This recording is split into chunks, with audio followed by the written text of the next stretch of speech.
In 633, Khalid ibn al-Walid moved toward the Sassanid frontier in Lower Iraq, and a Persian commander, known in later Muslim chronicles as Hormuz, moved to block him. The encounter later became associated with Kazima and with the name DHAT al-SALASIL, the Battle of the Chains. But even the famous chains are uncertain. Later Arabic accounts describe Persian troops linked together in formation. Modern historians cannot confirm that this was a general Sassanid battlefield practice, or even that the description is literal. What is less uncertain is the strategic problem. Khalid was not approaching an isolated province. He was entering a frontier connected to the Sassanid imperial system. Garrisons, tax districts, Arab allies, river routes, agricultural settlements, and roads leading deeper into Mesopotamia. Hormuz therefore faced a containment problem. If Khalid could be stopped near the edge of Iraq, the crisis might remain local. If he could not, Persia would have to escalate. The campaign began only after Medina had survived a far more immediate crisis inside Arabia. Following the death of Muhammad in 632, Abu Bakr became the first caliph. His government quickly faced rebellions, political defections, disputes over taxation, and rival prophetic movements across much of the Arabian Peninsula. The conflicts collectively remembered as the Ridda Wars were not one simple uprising. Different tribes resisted Medina for different reasons, and later Islamic sources sometimes compress those conflicts into a cleaner narrative than the political reality probably was. Militarily, however, the consequence was clear. By the end of the campaigns, Abu Bakr possessed forces that had been fighting continuously across Arabia, and Khalid ibn al-Walid had emerged as one of the most effective commanders available to him. The strategic question now changed. Medina no longer needed to concentrate all available strength on preventing political fragmentation inside Arabia. Forces could be redirected outward, and Iraq presented both an opportunity and a danger. The region along the lower Euphrates and the approaches to the Persian Gulf was economically significant. Southern Mesopotamia contained irrigated agricultural land, established settlements, trade routes, and access to waterways connecting the interior with the Gulf. It was also politically complex. Arab tribal communities lived on both sides of an imperial boundary that was never as simple as a modern national border. For generations, the Sassanids had managed parts of this frontier through combinations of direct military presence, taxation, local elites, and Arab client relationships. The destruction of the Lakhmid kingdom at Al-Hira by the Sassanid ruler Khosrow II in the early 7th century had already altered one of the older political mechanisms through which Persia had managed its Arabian approaches. That mattered in 633. Khalid was not crossing from one clearly defined state into another through a single fortified border gate. He was moving into a zone where imperial authority depended on military posts, allied communities, local loyalties, and the ability of Sassanid commanders to respond quickly when those arrangements were challenged. Later, Muslim historians describe Abu Bakr directing Khalid toward Iraq and portray the campaign as a deliberate offensive against Persian power.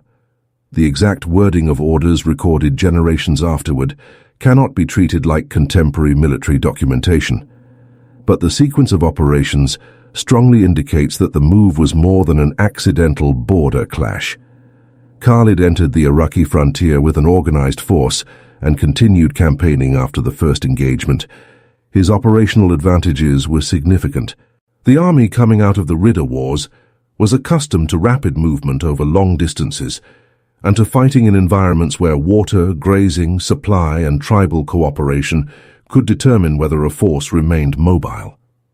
Khalid also operated closer to Arabian support networks than the Sassanid field armies did. But those advantages should not be exaggerated. The Sassanid Empire remained one of the major military powers of the 7th century. It controlled the core of Mesopotamia and Iran, maintained professional cavalry traditions, drew revenue from one of the richest agricultural regions in Western Asia, and could still assemble additional armies after local defeats. Khalid was therefore entering a theater in which tactical success could easily produce a larger strategic response. There was another complication. The Persia confronting him in 633 was not the Persia that had begun the Great War against Byzantium a generation earlier. For more than 2 decades, the Sassanid and Byzantine empires had exhausted each other in a conflict that reached from Egypt and Syria to Anatolia and Mesopotamia. Persian armies had once occupied Jerusalem and Egypt and threatened the Byzantine heartland. Then Emperor Heraclius reversed the war, invading Sassanid territory and helping produce a political crisis that ended with the overthrow and death of Khosrow II in 628. What followed was a rapid succession of rulers and intense internal instability. That did not make the frontier undefended. It made the quality and speed of imperial coordination harder to predict. The first test came through Hormuz. Later, Muslim tradition places him in command of the Persian resistance facing Khalid near the approaches to Lower Iraq. The precise location and details of the confrontation remain debated, but the strategic logic is straightforward. A Sassanid commander attempted to stop an Arabian army before it penetrated farther into imperial territory. If you're listening from anywhere in the world, tell me your city, state, or country in the comments. By the time the two forces moved toward the confrontation remembered as Kazima, the issue was no longer whether Medina would test the Iraqi frontier. It already had. The unresolved question was how quickly the Sassanid system could recognize that this was not a raid to be contained by one commander, but the beginning of a campaign that might require several armies. By 633, the Sassanid state could still raise armies, but the chain of authority directing them had been badly damaged. The crisis had begun years earlier. Khosrow II had pushed Sassanid power farther west than almost any Persian ruler before him. Persian armies occupied Syria, Palestine, Egypt, and large parts of Anatolia during the long war with Byzantium. The expansion looked decisive. It was not. Emperor Heraclius rebuilt Byzantine resistance, struck into Sassanid territory, and by 628 the political consequences inside Persia were severe enough to help bring down Khosrow himself. His removal did not restore stability. A rapid succession of rulers followed. Court factions competed for control. Members of the royal family were eliminated or displaced. Provincial elites and military commanders gained greater room to act independently. The exact scale of institutional breakdown is difficult to measure from the surviving evidence, but the succession crisis was real and prolonged. By the time Yazdegerd III became king in 632, the empire had a ruler, but not yet a fully restored political system. That distinction mattered militarily. The Sassanid army was not one centrally deployed force waiting behind the frontier. Its strength depended on aristocratic military households, regional commanders, heavily equipped cavalry, infantry formations, fortified positions, and the tax base needed to support them. In a stable political system, these elements could be coordinated. Under repeated dynastic crisis, response times and command relationships became less reliable. There were also material losses from the war with Byzantium. Decades of mobilization had consumed manpower and revenue. Mesopotamia, the economic center of the empire, had supported prolonged military operations. The end of the Byzantine War required territorial withdrawals and political reorganization rather than a simple return to pre-war conditions. Disease added another burden. A major epidemic struck the Sassanid world in the late 620s, affecting Mesopotamia and weakening populations already exposed to warfare, taxation, and disruption. It would be misleading to describe Persia in 633 as militarily exhausted beyond recovery. It was not, but the empire had far less margin for error than its territorial size suggested. The frontier with Arabia exposed those weaknesses. The Sassanids had long relied on more than regular imperial troops to manage the desert approaches. Arab client rulers and tribal alliances had helped absorb raids, monitor routes, and provide political distance between the imperial core and the peninsula. That system had already been altered before Khalid arrived. In 602, Khosrow II ended the Lakhmid monarchy at Al-Hira and brought its territory under more direct Sassanid administration. The reasons remain debated, but the strategic consequence was important. One of Persia's established Arab buffer structures had been removed. Direct rule offered greater control when the center was strong. It could become a liability when the center was unstable. Now, as forces from Medina approached Iraq, the Sassanids had to defend a frontier whose older political architecture had been weakened while the imperial government itself was still recovering from internal crisis. This did not mean Arab communities in Iraq automatically supported Khalid. Loyalties were local and varied. Some groups remained connected to Persian authority. Others had their own interests. Religious communities, landholders, tribal leaders, agricultural populations, and town elites faced decisions that later conquest narratives often reduced to simple categories of resistance or submission. For civilians, those decisions had immediate consequences. Military movement meant requisitioning, interrupted trade, pressure on food supplies, and exposure to whichever authority controlled the area at a given moment. Frontier populations could be taxed by one power, threatened by another, and forced to renegotiate political survival as armies moved through the region. For Persian commanders, the problem was operational. They could not assume that every local alliance would hold if imperial forces suffered an early defeat, and they could not afford to allow Khalid's army unrestricted access to the lower Iraqi routes. Later, Muslim accounts identify Hormuz as the commander who took responsibility for that first containment effort. His exact title and command structure are uncertain, but the tradition consistently places him at the head of the force assembled to meet Khalid. The next stage was therefore no longer a question of imperial weakness in the abstract.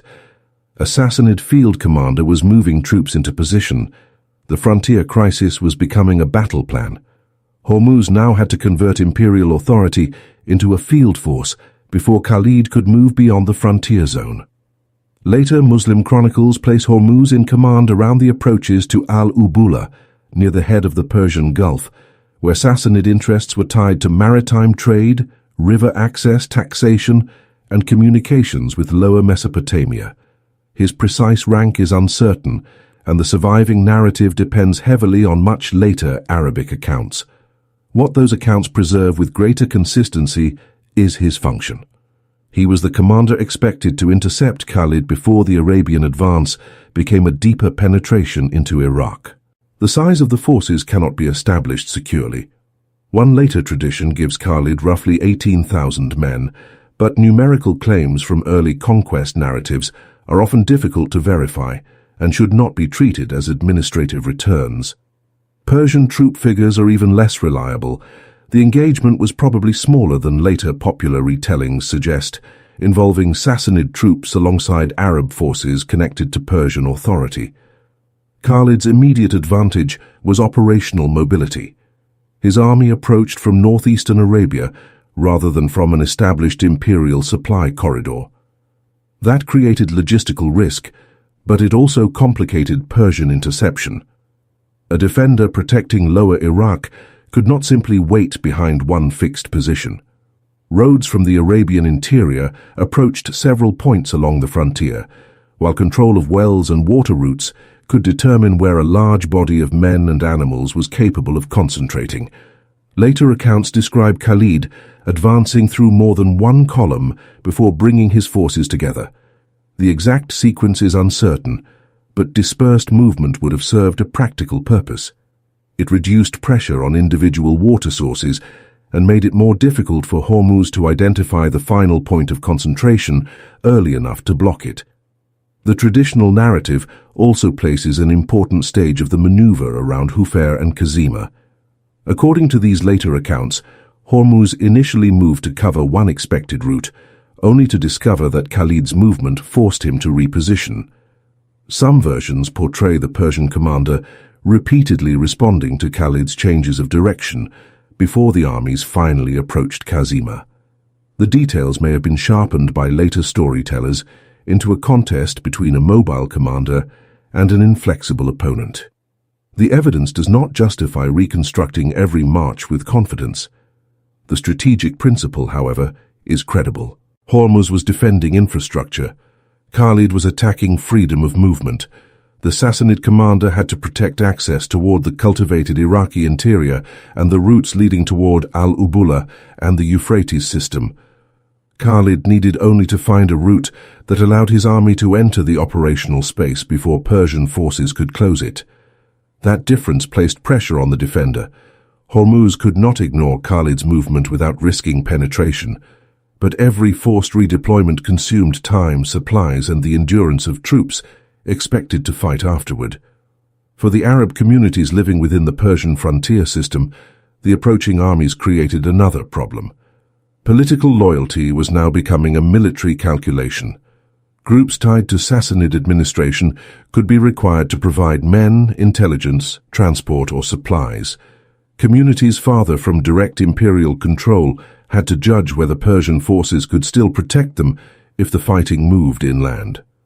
Later, conquest narratives often describe tribal alignment as if entire populations changed sides at once.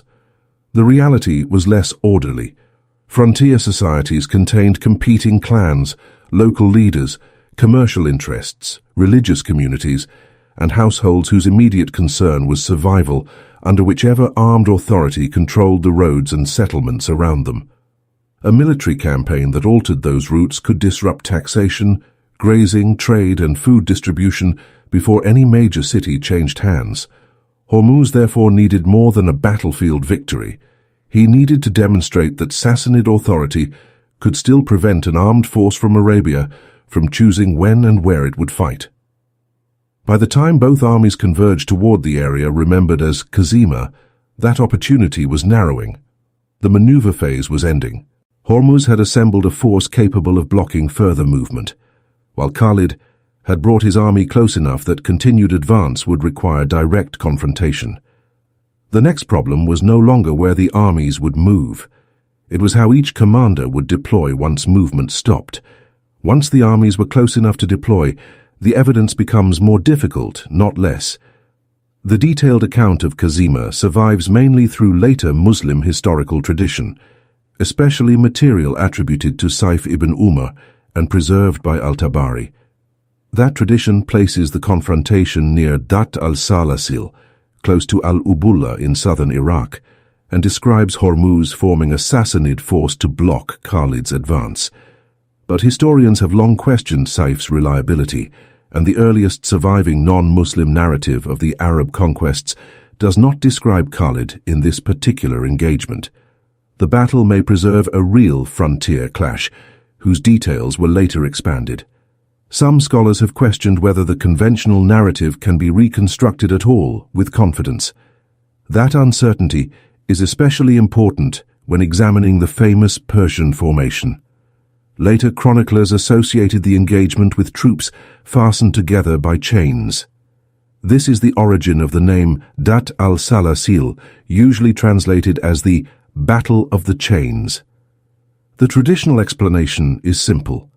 Persian infantry were physically linked together to prevent retreat and stabilize the formation. It is also one of the least secure details in the story. There is insufficient evidence to conclude that the Sassanid army routinely chained entire formations together in battle. The account could preserve a limited tactical arrangement, describe groups bound or connected in some other way, or reflect a later literary image emphasizing Persian rigidity. It should not be treated as a verified description of the entire Sassanid line. The same caution applies to the named Persian commanders placed alongside Hormuz. Later accounts identify Kubad and Anushajan as officers controlling sections of the Sassanid army. Their roles are difficult to confirm independently.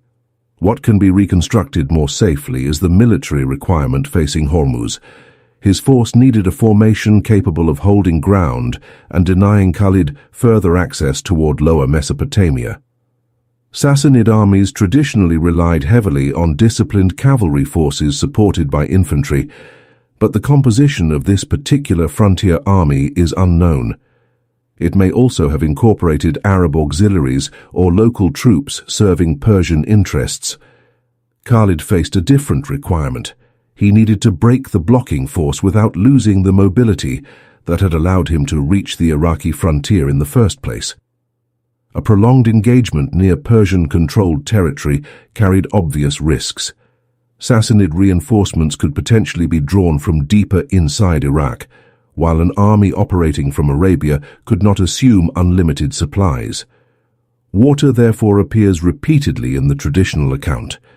Some versions state that Hormuz positioned his troops near accessible water, while Khalid's army deployed at a disadvantage.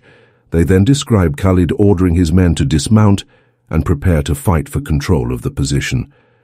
The language attached to that episode is preserved centuries after the event and should not be mistaken for a verbatim battlefield order. But the logistical problem itself is credible. Large armies operating along the desert edge could not separate tactics from water access. Men, cavalry horses, and transport animals required dependable supply. A commander controlling a water source could force an opponent either to attack, withdraw, or shift position before exhaustion and logistical breakdown became serious. For ordinary soldiers, this meant that the battlefield was defined not only by weapons and formations, but by access to basic resources.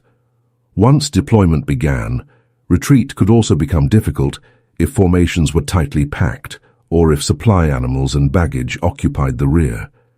The surrounding population faced another form of exposure. Any contested water source, road, cultivated settlement or storage area could be requisitioned by military forces.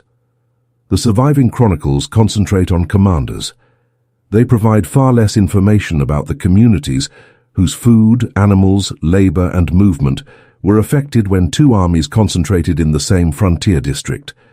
By this stage, however, negotiation or maneuver could no longer resolve the immediate military problem.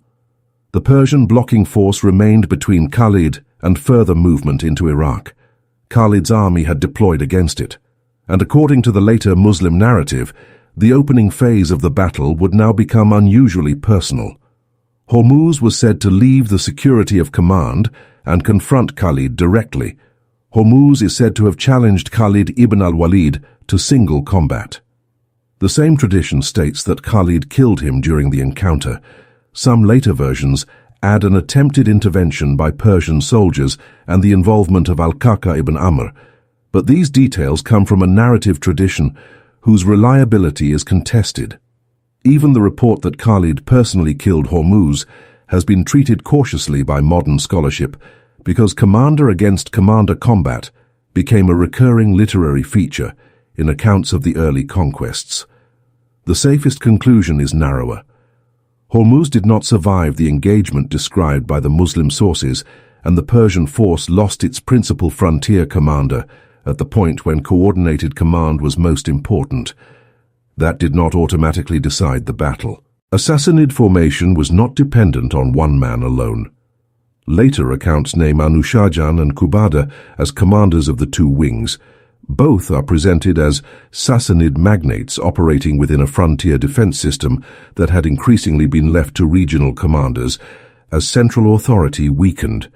Their presence indicates that the Persian force retained subordinate leadership even after Hormuz was removed. What followed is much less securely documented than popular military retellings suggest. Traditional accounts describe Khalid ordering a general attack after Hormuz's death. They present the Muslim force pressing the Persian center while the wings came under increasing pressure. They also claim that the supposed chains linking Persian infantry made withdrawal difficult once the formation began to fail. That explanation cannot be accepted at face value. The claim that Persian troops had been chained together specifically to prevent retreat is probably a later fabrication. There is evidence that Sassanian military theory knew defensive devices involving iron obstacles, particularly against surprise attacks, but that is not the same as proving that large numbers of soldiers at Kazima fought physically chained to one another. The battle should therefore be understood without depending on that image. A local Sassanid force attempted to block Khalid near the southern Iraqi frontier. Its commander was lost. Its defensive position failed. The surviving leadership withdrew, rather than allowing the entire field force to be destroyed. Later tradition identifies Anushirvan and Kubad among those who escaped. That withdrawal was militarily rational. Once the line could no longer hold, preserving cavalry, officers, and surviving troops offered the Sassanids a chance to combine them with additional forces farther inside Iraq. Remaining in a collapsing position would have risked losing men that the frontier command could not easily replace. For the defeated soldiers, withdrawal carried its own dangers. Organized formations could separate under pressure. Wounded men, infantry unable to keep pace, transport personnel, and anyone cut off from the retreat route faced capture or death.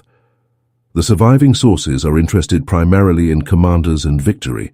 They provide no dependable accounting of the ordinary Persian troops who disappeared from the record after the battle. Nor can the casualty totals sometimes attached to Kazima be treated as reliable. Early conquest narratives regularly transmit large, rounded enemy losses while giving far less precise information about the victorious army. There is no contemporary record that allows a secure reconstruction of the number killed, captured, or dispersed here. The strategic result requires no inflated figure. Hormuz had attempted to stop Khalid near the edge of Sassanid-controlled Iraq. He failed. But this was not the destruction of Persian resistance. It forced the defense farther inland. The surviving Persian commanders moved toward Madhar on the Euphrates system, where the Sassanids could assemble another force and incorporate survivors from the first defeat. Iranika's reconstruction specifically places Anushirvan and Kubad among those who escaped there before another confrontation followed. Khalid had broken the first blocking force. He had not broken the Sassanid capacity to replace it. The next military problem was already forming at Madar. With Hormuz's force broken, the immediate military problem changed. Khalid no longer had to force an entry through the first Sassanid position. He now had to exploit the breach before the defenders could rebuild it. According to the later Muslim narrative, two Persian commanders associated with Hormuz's army, Kubad and Anushirvan, escaped with surviving troops toward Madar in Maysan. Their retreat mattered because the defeat near Kazima had not destroyed the Sassanid capacity to resist. It had displaced that resistance farther inside Lower Mesopotamia. Reinforcements were also being sent from Al-Madarin, the Sassanid capital complex on the Tigris. This was the strategic consequence of the first battle. A local frontier commander had failed, but the imperial system behind him was beginning to react. Khalid therefore continued into Maysan, rather than remaining near the coastal approaches. This brought his forces closer to the irrigated districts of southern Iraq, where movement was constrained by rivers, canals, marshes, cultivated land, and established settlements. The operational environment was changing. The open approaches from northeastern Arabia were giving way to a region in which waterways and agricultural infrastructure increasingly controlled military routes. For the defenders, this created both advantages and vulnerabilities. A Sassanid force operating inside Iraq could draw closer to major population centers and imperial communications.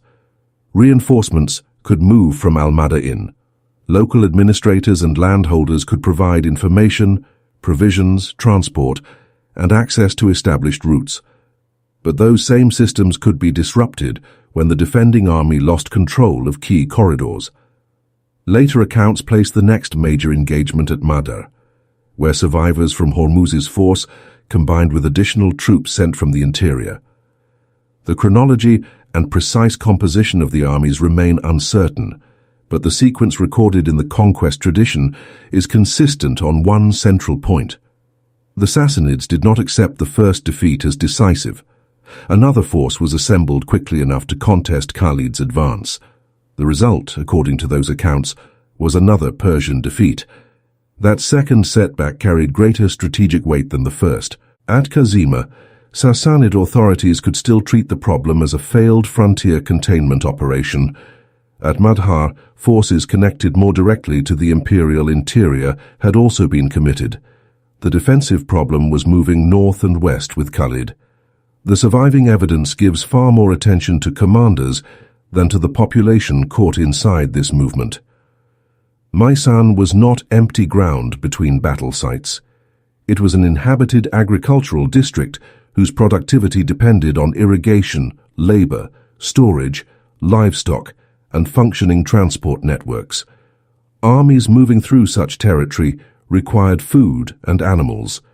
Control could also bring taxation, tribute demands, confiscation, and pressure on local elites to cooperate with whichever force held the immediate advantage. Later Muslim sources also describe operations against al-Ubula after the initial breakthrough. The details are contested, and the entire early sequence depends heavily on narratives written well after the events. What can be stated more cautiously is that Sassanid control near the head of the Persian Gulf had become less secure once the first defensive positions were penetrated. Khalid then altered the direction of the campaign. Instead of driving directly toward al-Madain, his forces moved westward and north of the marshlands toward the territory of Kaskar. This was strategically significant. The campaign was expanding away from a single penetration route. The Sassanids now had to defend several connected zones while determining where Khalid intended to concentrate next. They did respond. Another Persian-led force was forming around Walaja, reinforced by Arab allies and troops drawn into the defense of the Sawad. The frontier had not collapsed completely, but it was no longer holding Khalid at its edge. At Walaja, the Sassanid response became broader. Later, Muslim accounts describe a combined Persian and Arab force assembling in the Kaskar region to oppose Khalid. This was no longer the attempt of a single frontier commander to contain an incursion near the Gulf. Troops and allied forces were being drawn into a defensive effort across southern Iraq, while Khalid continued changing the direction of his advance rather than moving directly toward the Sassanid capital. The detailed tactical narrative of Walaja comes from later Islamic sources and cannot be reconstructed with the certainty sometimes claimed in popular accounts. The traditional version describes Khalid concealing cavalry detachments and using them against the Persian rear during the decisive stage of the battle. Whether every element occurred exactly as later chroniclers describe is uncertain. The strategic outcome is clearer. The force assembled at Walaja failed to stop the advance. Khalid then continued westward toward the Euphrates, reaching Ulais. There, according to the conquest tradition, another coalition confronted him, including local Christian Arab forces and Persians under a commander named Jaban. The sequence preserved by later Muslim historians shows repeated attempts to construct new defensive lines after earlier positions had failed. This pattern is important because it contradicts the simplified image of a Sassanid empire collapsing after one battle. Persian resistance was being renewed. What was failing was the ability to create a stable line before Khalid moved around or through it. The fighting at Ulais is also surrounded by one of the most disturbing traditions of the campaign. Later, Muslim sources associate the battle with extensive killing after the fighting and with a vow attributed to Khalid concerning the defeated enemy. The scale, wording, and circumstances are difficult to establish independently, and later accounts should not be treated as direct transcripts of events. But the episode cannot simply be removed because it complicates the conquest narrative. War in Lower Iraq was producing consequences beyond the destruction of field formations. Defeated soldiers could be killed or captured. Settlements could lose protection. Agricultural communities faced new demands from whichever army controlled their district. Existing relationships between local populations, Arab tribal groups, landholders, and Sassanid officials were being forced into rapid renegotiation. Victory did not make those populations politically homogeneous. Some groups cooperated with the advancing Muslims, others resisted. Some negotiated. Decisions could be driven by survival, taxation, local rivalries, religious affiliation, previous connections to Persian authority, or the immediate presence of armed forces. Khalid's westward movement eventually brought him into the vicinity of Al-Hira. That was a more serious political result than the defeat of another field army. Al-Hira had been the center of the former Lakhmid kingdom and had long functioned as a major interface between Arabia and the Sassanid imperial system. Its surrender to Khalid in 633, recorded in the later conquest sources, demonstrated that the campaign had moved beyond the outer frontier and into an established political and urban center. Yet even this did not mean Iraq had been conquered. The Sassanid capital at al-Madain remained intact. Large areas of Mesopotamia remained outside Muslim control. Persian armies would continue fighting, and the struggle for Iraq would outlast Khalid's presence there. That is the central significance of Kazima. It was not the battle that destroyed the Sassanid Empire. It was one early engagement in a sequence of operations that exposed a more dangerous problem. Every time Persian commanders tried to restore the defensive line, Khalid's forces were already forcing the war into another district. The empire responded with more troops. The campaign responded by expanding, and before the struggle for Iraq could be settled, Khalid himself would be ordered away from the theater and sent west towards Syria, leaving other commanders to continue a war that was becoming larger than the campaign he had begun. If you're still listening, subscribe for the next campaign, and tell me your city, state, or country in the comments. Then give me your theory. Was the decisive Sassanid weakness military coordination, political instability, or the failure of its frontier system to adapt quickly enough to Khalid's movements?